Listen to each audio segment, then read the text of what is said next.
You're listening to the podcast for small business owners, entrepreneurs, and founders who are tired of the client hustle. We believe sustainable business isn't about chasing new leads, it's about keeping the great clients you already have. Let's dive in.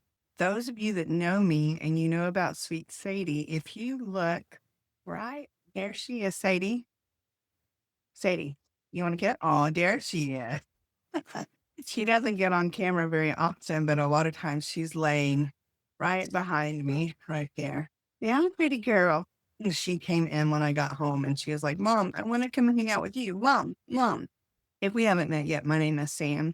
And I worked with small business owners, entrepreneurs, founders as they are building a business that will allow them to keep their best clients longer and get more referrals.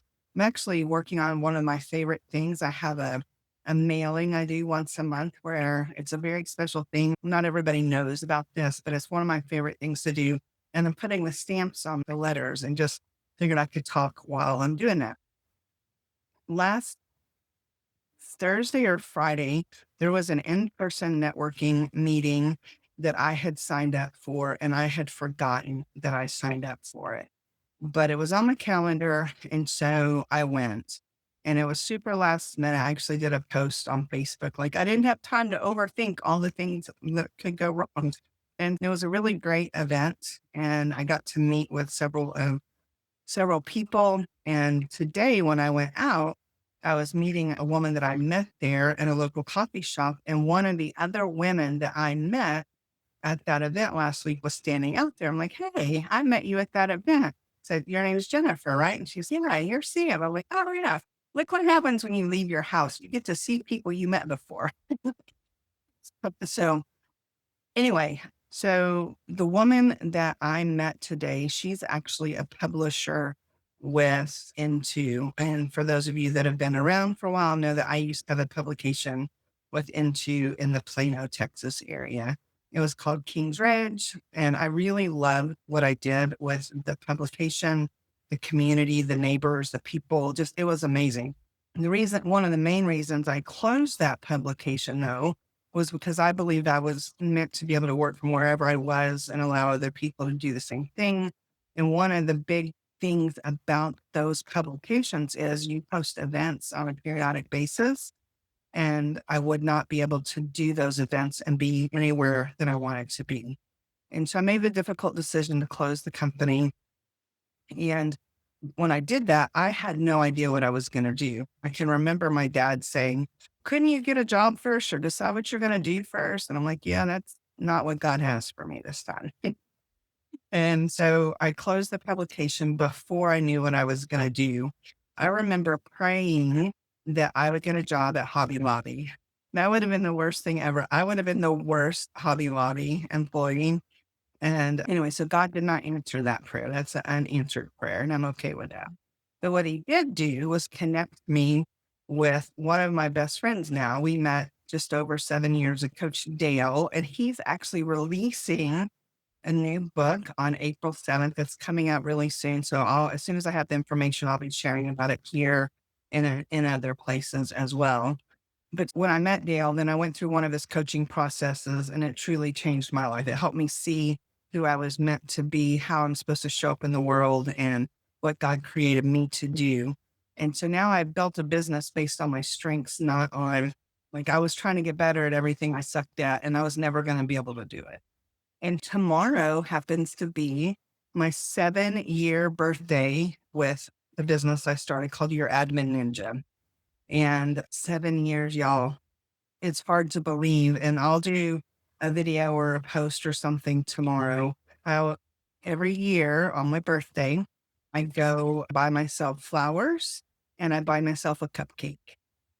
It's so I have to find where I'm going to have to get a new webcam. Anywho, back to the original point of this video.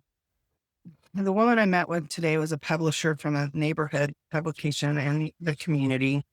And we were talking about relationships and how she said that was her favorite part of what she does. Because I asked her, do you do meetings in person? Do you do them on Zoom? What do you prefer? And she's, oh yeah, it's all about the relationship. She wants the in person. And I'm finding that more and more to be true. But as I was sharing with her about my own journey in the publication, even though I didn't stay there for about 2.5 years, was that it's relationships are everything. I was thinking about the people, like I did a video earlier in the week, and I only put it on Facebook, not in all the places. And two of the women that commented on that video were people I've known since the late 90s, like since the 1900s, the late 1900s. And so relationships are everything. But whenever I think about the publication, how those things, like the relationships that I made then, still carry on. One of the women that was in my publication, many of you know her, Donna, she made homemade cookies, and we did a part trade, part cash for her ad. And so I was able to get trade for cookies, and I would drop them off to the residents or the business owners. And then when she decided to close that business, she called me and asked me if I was hiring. And I'm like, for who? She said, me. And I'm like, holy smokes, fat man, yes. Because I knew she was really good at what she did, not just making cookies, but from the admin side of things. And she was such a blessing to me and to our company and our clients. And I really believe that the way she helped me set up systems and processes from the beginning. And then we've had other people along the way that have helped improve things. But because of that relationship that started with Donna, it's a big deal. And I think about in the neighborhood where my publication was, there was a family there that I got to know. And after I had closed the publication, she had actually met a woman on vacation that was a life coach. And she saw that woman posted on social media somewhere. I don't know if it was Facebook, LinkedIn, wherever, but somewhere saying that she was looking for somebody to help her with admin work. And so the woman from the publication that I was connected to, that I closed the publication, we were still connected. She knew I was doing the admin stuff. And so she actually connected me to Charlene. And then we worked with Charlene for several years. She has since transitioned to doing something different. But Charlene has then referred me to another business or two. And so it's all about relationships. We have grown our company 100% by referrals.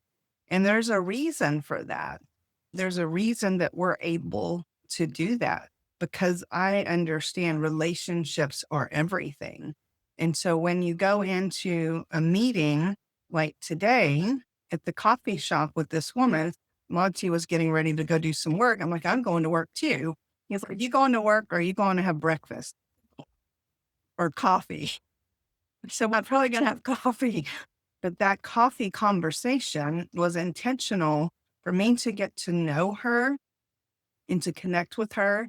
I knew her husband's name, her kid's name. Like I know some things about her to where I can build a relationship with her. The goal was to see if we could maybe partner with each other on referring back and forth. So as I get great clients that might want to be in her publication, I can connect them.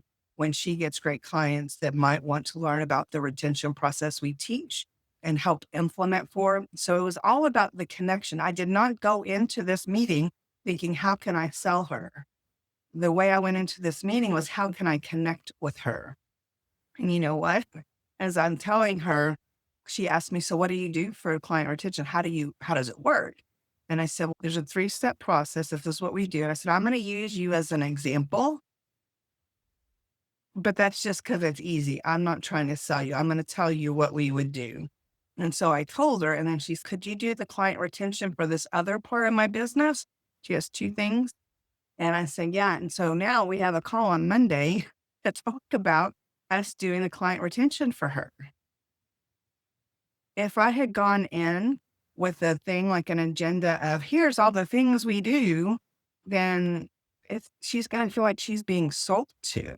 And that is never my heart. And for most business owners out there, that's not your heart either. So stop leading with the pitch and lead with relationship, lead with community. And before I left the coffee shop, I said, by the way, I just want you to know, and this is so sincere. If it's not sincere, don't say this. But I told her when we get on the call on Monday, if she decides this is not for her, no harm, no foul. I've learned the hard way, onboarding the wrong clients. It's a nightmare for me, my team, and them. And so we only want to have the right people. So just think about when you're meeting with somebody next and you believe that there's a synergy for you to be able to help each other in some way. I get all these messages on LinkedIn and it's, hey, I'd love to connect with you so we can see how we might be able to help each other. And that means they want to sell me something. I know it and you know it. And so you don't respond. But when you have an opportunity, you connect with someone and you actually say, that you want to see how you might be able to help each other, you need to make sure that when you meet with them, that you're not trying to sell them because our word is the only thing we have, literally. And so anyway, I'm super excited. I'm going to be 7 tomorrow. My team is so amazing. We are now focusing. We still do the general admin stuff. The woman I was talking with today, she was needing help with some Facebook ads, possibly. And I told her we can do them. We do them for some of our clients, but we're not an expert at that. And what I'm trying to do, even there's one client right now that we've been doing Facebook ads for, but I've been looking for somebody that really specializes in that so that they can help them with that. Because as we onboard new clients, we're not ever going to do Facebook ads. I know that I'm really good and my team is really good at the client retention piece. We are good at that. And so if there's something else that's coming at us from an admin point of view, we're going to partner with somebody that we can refer to that we trust and probably do a referral type thing where if we refer them, they pay us something and vice versa. Because I believe in that kind of process. It helps keep them accountable and then they know that I'm in the mix. And if I'm giving them my client to manage, I want to make sure it's done right. And then we have to have good people to refer people to. And so I tell my clients all the time, only do what you're really good at and hire somebody else to do the rest.